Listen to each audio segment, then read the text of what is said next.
On en parle. Dans l'édition du 15 janvier du journal Le Point, Olivier Roy, politicologue et spécialiste de l'islam, faisait la déclaration suivante.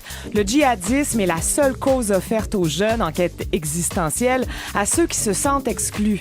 Or, des entretiens accordés à Jean-Louis Schlegel par Olivier Roy viennent de paraître sous le titre « Enquête de l'Orient perdu ». Et Georges Leroux, professeur émérite au département de philosophie de l'UQAM, les a lus pour nous. Georges, Olivier Roy est né en 1949. Il a été marqué par mai 68, comme beaucoup de gens de sa génération aussi. C'est l'un des grands spécialistes de l'islam. Il est chercheur au CNRS et c'est un homme de terrain, on le disait en ouverture d'émission, qui a beaucoup voyagé. Afghanistan, Pakistan, Iran, Syrie, Irak. Il est loin de l'intellectuel enfermé dans sa tour, dans son bureau, là. Il avait mal commencé. parce que Pourquoi ça peut mieux finir? Non, mais je rigole parce que j'ai lu ce livre en miroir avec lui. Ça m'amènerait dans trop de détails personnels, mais on a le même âge en gros. J'ai lu son récit comme si c'était une des vies que j'aurais voulu vivre. On n'en a qu'une malheureusement. Mais la sienne est absolument palpitante. Il a commencé comme prof de philo. Il a eu un maître extraordinaire, Yvon Belaval, un spécialiste de Leibniz. Il a fait un mémoire sur Leibniz et la Chine. Et dès qu'on entre dans son livre, on est face à un homme qui aime les langues. Mais pas n'importe quelle langue. Il aime les autres langues, les langues difficiles, les langues qui donnent accès à des cultures vraiment différentes. Il apprend le chinois et il commence à apprendre le persan quand il s'ennuie dans sa petite banlieue de Dreux, donc pas loin de Paris, et il va tout de suite s'engager dans des voyages vers l'Afghanistan. Dire que à ce moment-là, il souhaitait déjà devenir le grand islamologue, le grand politicologue qu'il est devenu, ce serait exagéré. Il n'a qu'une envie, c'est faire ce que toute ma génération a fait. Vous avez vu le film Midnight Express et aller au pudding shop d'Istanbul, comme moi je l'ai fait, comme tant d'autres l'ont fait. Dans Midnight Express, ça se termine pas trop bien. D'accord, mais c'est pas tout le monde qui a eu ce destin-là, effectivement. Donc s'ouvrir sur le monde, connaître les cultures. Mais lui, il arrive donc dans ces grands lieux éloignés, mais là, il se révèle à lui-même comme quelqu'un qui veut tout transgresser. C'est-à-dire, il va pas rester avec ses backpackers, ses hippies, ces gens qui sont là juste pour le shit. Non, pas du tout. Il va là pour aller au-delà. Et il réussit. Alors, pourquoi il réussit? Je vais vous le dire, c'est très, très simple. Et ça, c'est un message que j'aimerais passer aux jeunes qui nous écoutent. Il réussit parce qu'il parle la langue. Il a appris le farsi, l'ourdou, je sais pas quoi. Et même, il a des éléments de chinois, de turc.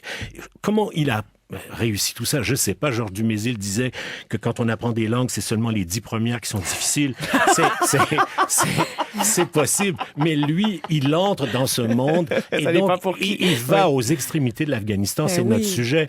Parce que c'est là qu'il va rencontrer d'abord l'envahisseur soviétique. Mais jusque-là, l'islam ne serait pas en cause. Qu'est-ce qui va faire que l'islam, tout d'un coup, va se mobiliser comme idéologie fondatrice de l'islamisme? Et donc, c'est la rébellion des moudjahidines. Et donc, lui, va tout de suite comprendre, c'est un gars qui vient de gauche, il vient de la gauche prolétarienne à Paris, et tout, il comprend que c'est auprès de ces rebelles qu'il va apprendre quelque chose. Il se ligue donc avec les moudjahidines. Ça donne lieu à des scènes absolument incroyables. Lisez ce livre, c'est un roman d'aventure. Il se passe tellement de choses pour lui. Mais quel est le cœur de l'affaire?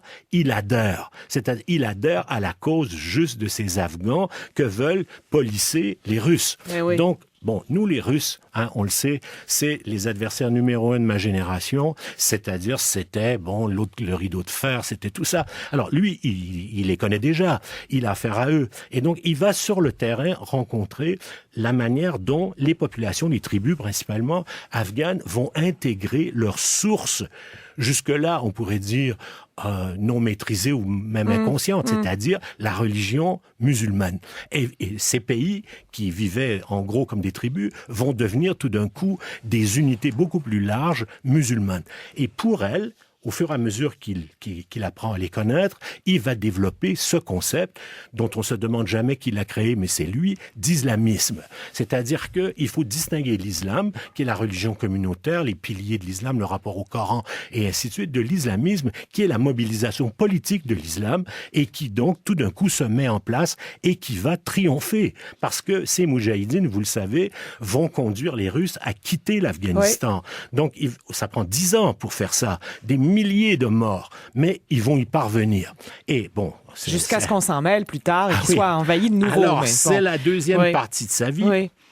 parce qu'il éprouve une certaine fatigue, c'est-à-dire qu'il se demande si son romantisme personnel est vraiment vaincu, parce qu'il se méfie tout le temps, et il veut pas être en proie à une recherche d'exotisme, Qu'est-ce qu'il veut comprendre, en d'autres mots? Il veut comprendre cette mobilisation politique. Alors, donc, 10 ans se passent, et là, l'Union soviétique s'écroule, et il se trouve lui-même dans un entre-deux, et il va se déplacer, son terrain va se déplacer vers l'Asie centrale, vers les républiques musulmanes de l'ex-Union soviétique, le Tadjikistan, l'Azerbaïdjan, et ainsi de suite. Et là, qu'est-ce qu'il va retrouver? En gros, les mêmes structures, mais pendant qu'il redécouvre ces structures, les relations familiales, la manière dont l'islam se repolitise dans les pays qui ont été libérés de l'emprise soviétique. C'est absolument fascinant. Il faut lire ça absolument. Il faut lire ses livres aussi parce qu'il a donné le détail. Mais quand on lit ses entretiens, on a accès, je dirais, à sa vision et c'est ça qui est important. Puis il parle aussi, c'est ça qui est intéressant. Oui, il parle, c'est vraiment, c'est fluide, c'est bien écrit. Je ne peux pas trouver d'autres meilleurs mots que passionnant. Oui. Et alors, donc, en Asie centrale, qu'est-ce qui se passe pour lui?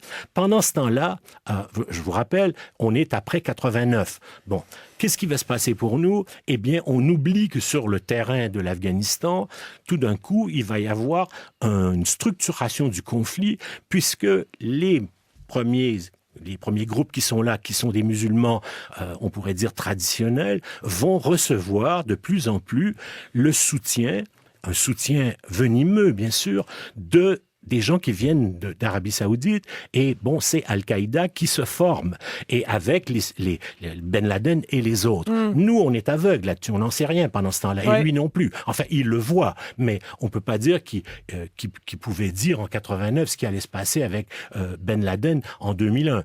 Mais quand même, il le voit. Mais pendant ce temps-là, lui, il est sur un autre terrain, un terrain complémentaire, et sa grande question, c'est est-ce que l'islamisme politique ne peut que conduire à une radicalisation dangereuse, ou alors est-ce qu'il peut y avoir un islamisme modéré? C'est là qu'il est intéressant, parce qu'évidemment, il est beaucoup appelé à commenter ces jours-ci, à la suite des attentats perpétrés à Paris.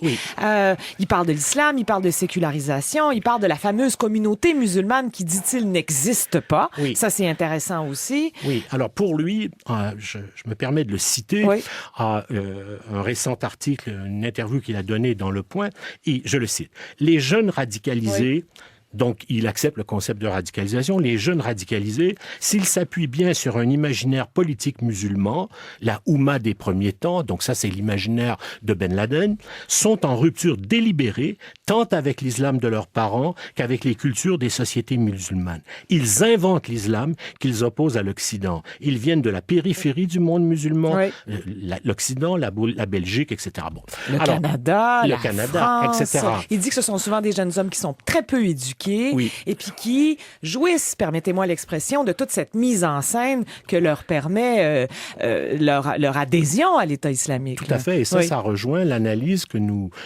livrait il y a un instant notre collègue Français Bidard, c'est-à-dire qu'il s'agit d'une jeunesse qui est en déshérence, qui n'a pas reçu, je me permets de le dire simplement, les fruits de la promesse républicaine. Et ils sont dans des banlieues. Vous avez cité ici à cette émission un texte très important de Libération. Ce texte date de 2005. Il y a 10 ans, on faisait cette description sociologique donc du terreau que représentent les banlieues par rapport à la croissance de l'islamisme. C'était la semaine dernière avec Thomas Leblanc, absolument. C'est ça. Alors ça, c'est un texte absolument important, il faut aller le relire. Alors donc, lui, Roy, pour revenir à lui, fait la jonction parfaitement entre la structuration du conflit qui va se faire sur le terrain de l'ancien Afghanistan et qui va conduire aux attentats de 2001 et, bien entendu, les dérives dont je viens de décrire le principe, qui sont sur le terrain de l'Occident islamisé dans les banlieues. Alors, quand vous dites, il ne croit pas à cette communauté structurée, etc., bien entendu, il ne peut pas y croire. Il voit trop que cette communauté il la qualifie d'imaginaire, cet imaginaire musulman, elle est complètement déstructurée. Et comme disait Bidar aussi, et ça je crois que c'est très important, cette communauté commencerait peut-être à exister sur le plan social et politique si elle prenait conscience précisément de cette situation de crise, d'érosion interne sur le plan spirituel, sur le plan intellectuel, qui cause les dérives politiques. Mais elle ne le fait pas. Et en France, Bidar n'est pas seul. Ils sont quand même quelques-uns des intellectuels éclairés. Je pense à Rachid Benzine et d'autres. Bon, et puis bon, tous les élèves de Mohamed Harkoun quand même. Il faut pas l'oublier, le grand Mohamed Harkoun. Alors, toute cette génération d'intellectuels musulmans lance le même message, et c'est ce message que Olivier Roy peut parfaitement permettre d'interpréter dans son concept à lui, c'est-à-dire cette idée que l'islam doit absolument comprendre une chose. Le fondamentalisme dans lequel ces sociétés se reconnaissent pour y trouver une sorte de thérapie, eh bien, doit absolument cohabiter avec la sécularisation. Et la sécularisation, vous l'avez dit tout à l'heure, c'est pas la même chose que la modernité. C'est-à-dire, c'est un effet de la modernité, mais c'est pas la modernité, appelons-la gadget, télévision, consommation, Internet, et ainsi de suite. C'est la modernité au sens profond. Bon, ces sociétés sont donc appelées à se séculariser, à reconnaître que l'autorité religieuse ne peut pas dominer la raison, qu'elle ne peut pas devenir l'arbitre de nos démocraties, et donc il y a un aggiornamento. Nous avons fait ça en Occident. On a eu Martin Luther, quand même, le libre examen. On a eu Richard Simon, la critique biblique. Et bon, alors, on a mis 300 ans à faire ça. Alors, on leur demande de le faire un peu rapidement. Très, peut-être. Mais ils Georges, le font, il reste 50 secondes à cette émission. Beaucoup de choses à dire quand même. Il reste que la jeunesse dans certains pays, on pense à la Tunisie, à l'Égypte, a tenté de le faire. On les a réprimés aussi. Hein? Oui, ça c'est vrai. Je connais pas le terrain tunisien, mais je sais une chose, je connais un peu le terrain marocain, parce que j'ai lu beaucoup d'auteurs marocains. Vis-à-vis cette répression, cette jeunesse-là doit être encouragée à continuer. C'est-à-dire, il faut lutter pour cette sécularisation, il faut lutter pour cette modernité, et Olivier Roy est un des auteurs qu'on peut lire pour arriver à conceptualiser tout ça. Il faut lire, vous avez vraiment donné envie, je crois, à tout le monde de lire. Donc, Enquête de l'Orient perdu, entretien avec Jean-Louis Schlegel d'Olivier Roy, c'est publié au Seuil. Georges Leroux, formidable, Georges Leroux. On peut vous lire dans Le Devoir aussi, on va placer les références de votre texte sur notre site web. Merci à l'excellente équipe, à demain.